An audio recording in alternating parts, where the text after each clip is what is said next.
أنا عندك جيران. ليش ما عندي جيران؟ بابا انت ايش خطر لك السؤال هذا؟ ها؟ يلا تعال. ايش خطر لك بابا على السؤال هذا انت؟ هيك سوى هيك عطني هيك ماما اوكي حبيبي يلا طيب راح احكي لك ليش ما عندي جيران. تمام؟ تمام. تعال اقعدي هون.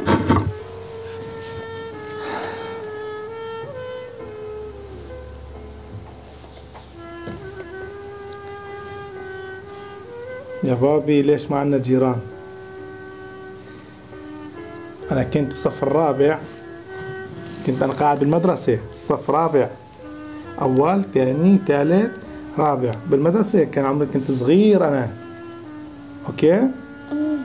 كنت صغير. نحن راجعين المدرسة ولا يا بابا بنلعب قلال أنا وأصحابي، جايبين قلال، هذول القلالات الصغنونات عرفتيهم؟ قزاز. هزاز هديك هيك تاني عندهم هيك هنون ازاز. ايوه هدول هن يا روحي. هم نحن عم نلعب هدول بالقلال ولا بيجي متكون انا وصاحبي، انا وجاري ابن جارنا صغنون كمان مثلي، كنا نتكون عشان القلال، ولا بشيل حجرة وبفشخه. وين؟ براسه. تأسخو على راسه. لا انت ما بصير تفشخي براسه.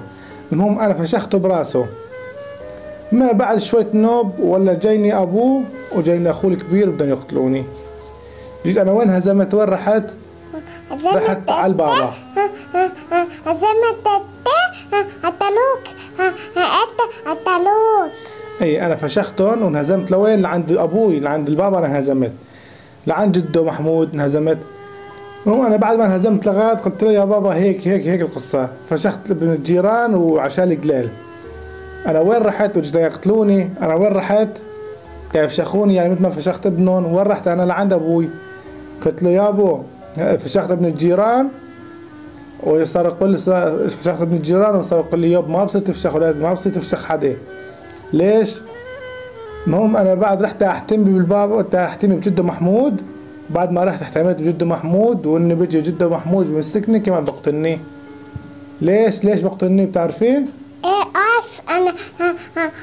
تقدروا انا تبوا هيك فعلاتوا له هيك خيال. المهم بابا اجا جده محمود، وفوق ما رحت احتمي بيه اجا قتلني. ليش؟ قلت له ليش قتلتني؟ وانه قال لي ما بصير يا بابا تفشخ حدا. ليش؟ قال ترى هلا غزت نازعته بالايام تخسر جارك. فهمت شلون؟